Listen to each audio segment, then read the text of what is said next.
Good afternoon. I'm Peter Gough. I'm a creative partner and founder at ORM. There's two parts to my speech today. With my history teacher jacket, I'm just going to give you a bit of a background, a brief history on tech really, and the pace it's changed. I'm then going to give you a lowdown on perhaps some new technology, more personal technology like wearables, and how what's game changing with them, and perhaps what's a distraction, and how they potentially can change our behaviour. But first, I'm just going to talk a little bit about the big issue. It's in our title, and it's actually this. Now, for me, digital change isn't just about business transformation. It's not just about disruption or to our business models. It's also the way we've changed as users, and how digital is changing us. And I'll give you a little brief example. You're obviously well aware of our generations, and yes, there is a pre-war generation of us, the traditionalists, but I'm just going to focus on these four for now. We have, basically, I'm trying to say our audience is broad, okay? Our workforce is broad. The baby boomers, born between 45 and 65, for them, the defining piece of tech was the TV.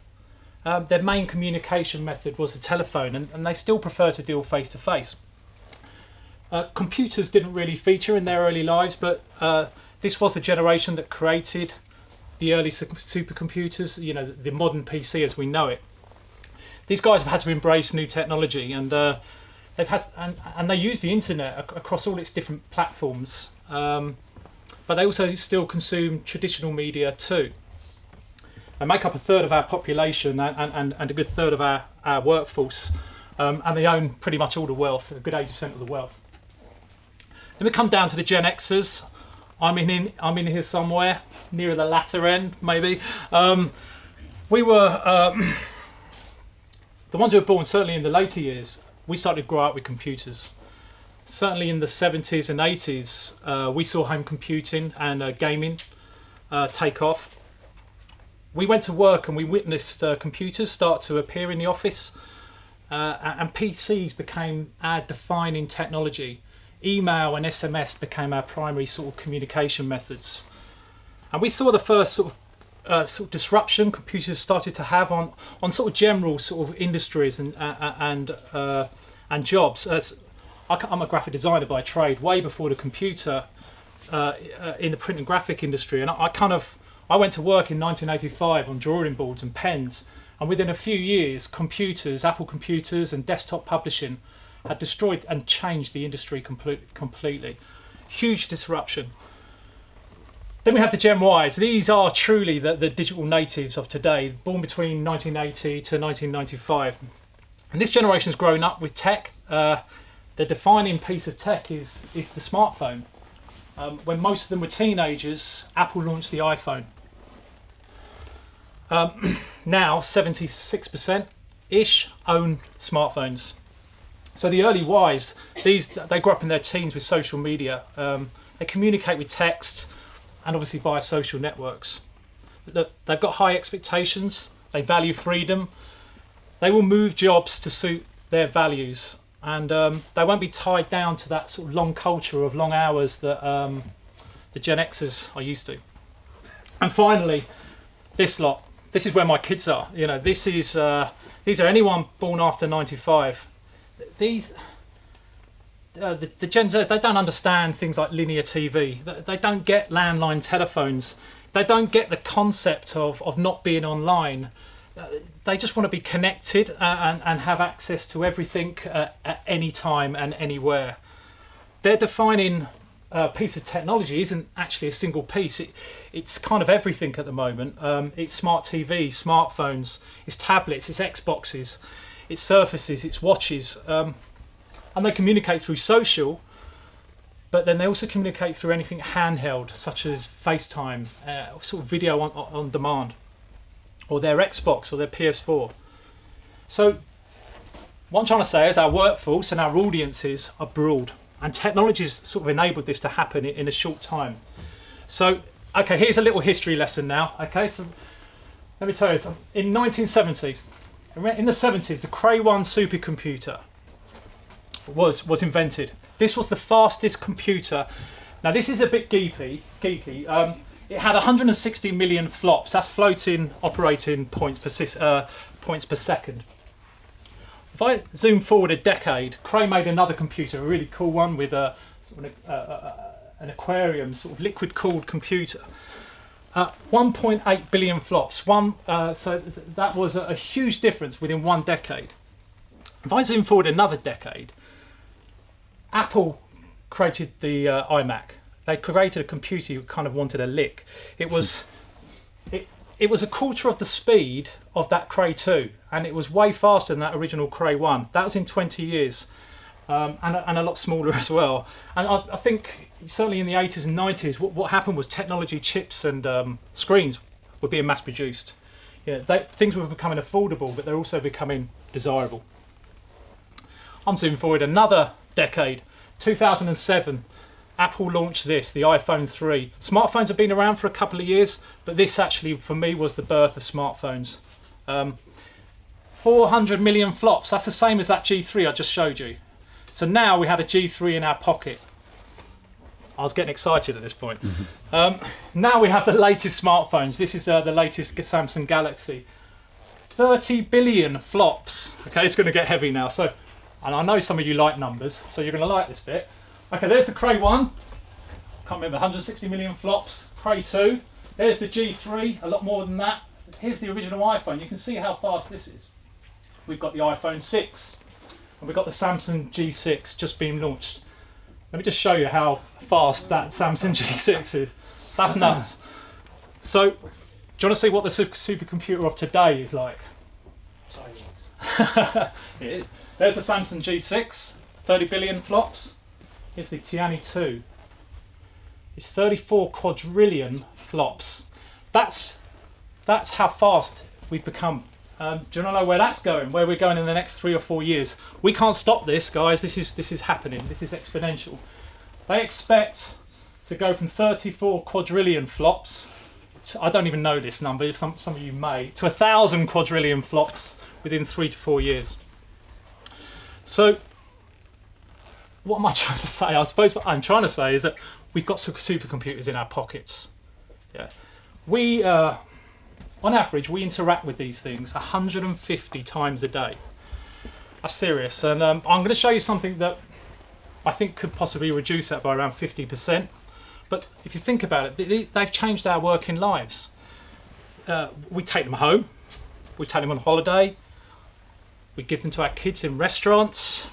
We've let them into our personal lives, our bedrooms. We take them to the loo. Do you know, more video is being consumed on this channel than any other now. They've enabled us to self-serve. We do peer-to-peer payments. We do banking, online banking. They've enabled us to use location services, retail vouchers and offers. Think about getting information, contextually relevant information. And they've enabled us to communicate differently. The Gen Zs I just shown you, my kids, they speak more to their friends on social than they do face to face. It's just the way it is. Okay, so for the Gen Xers out there, you may know who they are. That's just a nice quote from one of their songs from 1992 called Hyperspeed. I suppose what I'm trying to get at is that we're adopting faster. We're adopting very, very quickly. Let me tell you, so telephones took 70 years to get a 50% sort of adoption rate. Radio, 28 years. TV, 20 years. The internet, 10 years. Smartphones, to get a 50% adoption rate, took 7 years. We're now pushing 80%. They think we'll be totally 100% before 2018. So we're adopting faster. We've changed, which means we need to be, from a business point of view, we've got to be fast. Getting our ideas to market. We've got to be geared to creating sort of quick digital prototypes to build, measure and learn from. We shouldn't be afraid of trying these new ideas. We certainly shouldn't be afraid of failing. So there's new adoption coming. I've told you about smartphones, but devices are becoming even more personal. We're connecting everything, and I know we read a lot of things about connected fridges and our homes, and that's all actually no, it's not pretty cool. Fridges aren't cool, but I'm going to focus on the more personal devices, the wearables. Actually, around 6 million of us are wearing these already, and they're providing new dimensions of context, new dimensions of location, and certainly behaviour. So I'm going to give you a little lowdown now on what's out there at the moment. I'm sure some of you already own these activity sensors. Now, these account for around 60% of all wearables out there. They measure heart rates, breathing, skin temperature, blood oxygen, blood pressure. They can even measure goosebumps. They're small, they're unobtrusive, they have zero interfaces, and they're pretty cheap to make. And when it comes to health data, and I don't know if any of you wear anything like a Fitbit, but 70% of people who do wear them actually think it does improve their health. So what have they done to our behaviour? Well, I think what it is that they've already conditioned us slightly to giving our data. It's actually quite personal data to brands. And that's in order to receive a sort of more meaningful experience from these brands, or a better service. This is sort of the age now of the quantified self, where we're quite prepared to give our personal data away. For me, this is the big one. You know, I said about them 150 interactions on a smartphone. Well, these are going to reduce that, absolutely. Now, the penetration's still pretty low, still around 2%, but it's going to start to change, and that's due to this thing, the Apple Watch. We've already, as an agency, we've already created a few sort of apps, and for instance, travel information apps. Now they're ideal because that's sort of glanceable information that you that's in context, that saves you having to get out your smartphone, you know, for their micro interactions. It's also sensing other things. It's sensing when I'm working out. It's sensing my heartbeat. It's sensing my steps, my cadence, and also my ascent. So I thought I'd do something. Just bear with me. Just checking my heart rate. Here's my heart rate up until this speech. Here's me get in bed. That's me this morning going for a little run. All of this, I'm starting to get a little bit anxious. Bit of rehearsal here. It's now, whereas 12 minutes ago it was 100 BPM. I'm guaranteeing it's around 120. Here it goes. Actually, it's pretty good, 96. Look, what I'm trying to say is that this is, okay, I work for an agency. I'm probably I am an early adopter of this stuff. But when we do start to wear this stuff, we are going to be giving this data to brands. Yeah, and that's whether it's insurance or whatever, to get better, you know, to provide these telemetrics back. Insurance companies are already doing it with cars. It's only a matter of time before we're starting to do it with personal devices as well. Virtual reality. Now, these aren't exactly what I call discrete wearables, but they, I don't know if any of you have used them, but they completely bring you into an immersive sort of multi-sensory experience. Facebook have bet not the farm on it. They've just spent a couple of billion at least on the Oculus Rift. And there's also headsets coming out from Sony and Samsung. We made one out of a Rivita box and a Samsung Galaxy 6. These are massive for gaming experiences. They provide great branding experiences, but I actually think they're going to be a new way of communicating, and possibly in the business. I think initially Facebook will use them. They've done a deal with Microsoft already on the Xbox. Our kids will be in virtual rooms, guaranteed, talking to all their mates. Yeah, I've already told you they don't face-to-face anymore, which means we'll be using them in our business environment. If we're in our business environment, we could be in virtual rooms, looking at products, looking at buildings, getting inside these buildings, meeting our fellow colleagues. There won't be a need to travel. Glass. I don't know if any of you have worn a Google Glass. It's had a lot of press, but I mean, basically, glass brings contextually relevant information over your real world. And there's been some pretty good sort of commercial opportunities. If you think about it, it allows workers to go hands-free, and this could be great for emergency personnel or workers who need to use their hands. And we've already seen glass being used in concierge services, such as in airlines and hotels. And there's a massive push towards leisure pursuits. We've got snowboarding. This Recon Jet for biking is really amazing stuff that overlays information as you're going along. So Google have dropped their glass product, and there's a good reason for that, because we feel uncomfortable. It wasn't socially acceptable to walk into a bar in San Francisco and have around 10 people staring at you with Google Glass.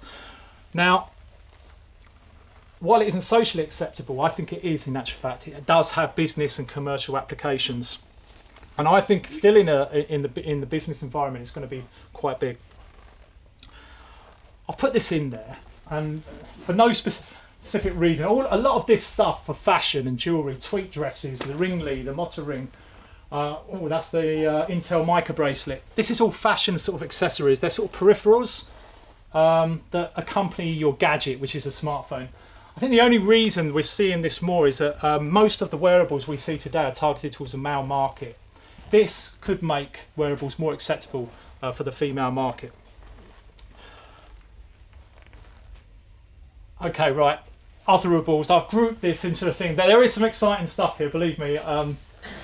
There's some earbuds that now have sensors that measure heart rate, blood pressure. Don't forget Apple bought Beats for a lot of money. Yeah, they're going to start joining up music with sensors. will.i.am had a bracelet out, an Asbo's type bracelet. This is my personal favourite. It's pleasurables. I'm not going to go too much into it, but it's for long distance lovers that you can control over your apps. Okay, so what else are we thinking about over at RM? Well, I'll go back to my Generation X. You should know who this is. This is the Police. They wrote a song back in 1983. They gave us a song, Every Breath You Take. Now, that is the anthem for big data. Sting he did know it at the time. He sang about watching you. He sang about knowing every breath you take and every step you make. He knew big data was coming. Now, I mentioned earlier that wearables are creating a huge amount of data. There's now supercomputers out there that are cognitive, that can learn. I don't know if you've heard about IBM's Watson, but that's a good example, and it's being used in your industry now. The IBM Watson, for example, and it uses a technical machine learning. It can sift through vast amounts of data. Just imagine like law archives, accountancy regs, business information. It can profile people. And the reason it can do that is because it can make sense of structured data that we all know and are well aware of, but it can also make sense of unstructured data. It can make sense of social sentiment, and it can make sense of natural language, and it can put all of that into its box, and it can come out and make a deep understanding of that in real time, and it'll give you that understanding back in a natural language, and that will it'll enable us to predict sort of behaviour much more, and it'll predicting desires as well. And that sort of segues nicely into my last Generation X wedding floor dance film. Whitney, back in 1987, sung. She didn't know she was singing about wearables and smartphones, but she was singing about getting emotional, and this is another form of computing that's it's got us quite excited. It's certainly got me and the user experience team quite excited. And effective computing relates to, I don't believe it is. Got a call. Effective computing relates to emotion. Emotion's fundamental to our human existence. It influences our cognition, our perception. It influences our everyday tasks, such as learning, communication, and decision making. And as designers and technologists, we've kind of ignored emotion in the experience, mainly because it can be misunderstood, and it's actually quite hard to measure. But I just showed you wearables that might provide some of this data. I've just shown you my heartbeat. I've just shown you about machine learning, IBM Watson, which can help measure that. So data that was once qualitative data that was once data that was once qualitative, such as emotions, feelings, and moods, it could soon become quantitative. And what does that mean? Well, that means we're going to be able to perhaps optimize and tailor the individual experience more down to their feelings. So that's pretty cool, and it's something we're thinking about right now. Okay, so that's all the geeky stuff out of the way. So let me just condense them 20 minutes into 5 things, just so you can perhaps take away. Firstly, it's about embracing change. I've shown you how tech is evolving exponentially. So what does this mean for you guys in professional services or related industries? Well, it basically means the ones who change, the ones who adapt, the ones who disrupt their own business models, they will win over. Absolutely. That's fact. Be mobile first. Now that doesn't mean completely ignore the other channels, but you should start considering it as your primary channel. I've just shown you about the Gen Ys and the Gen Zs. That's all they're going to use, and potentially new devices as well. We're going to make the most out of them pocket computers that I've spoken about. Number 3, go fast. Build, measure and learn. Create early prototypes, pilot digital ideas really quickly and learn from them. Don't worry about failing, just fail fast. Great data gives you a more meaningful sort of customer experience. So all of them sensors, all of them touch points, your analytics, all them digital interactions, make sure it's tracked. Okay? Remember Sting. Remember what he told you. Finally, right, this isn't for right now. I don't want you to get emotional or anything. It's coming. So all I'm going to say, perhaps start to consider emotions a little bit more in the user journey. We're considering it already, and we're thinking about how we can learn and measure that. Okay, that's me over. I'm going to hand you over to Andy Farmer now, who's actually going to talk more sense. He's our strategy director. He's going to tell you perhaps how you should consider user needs more, and it's a great way to differentiate yourselves. Thank you.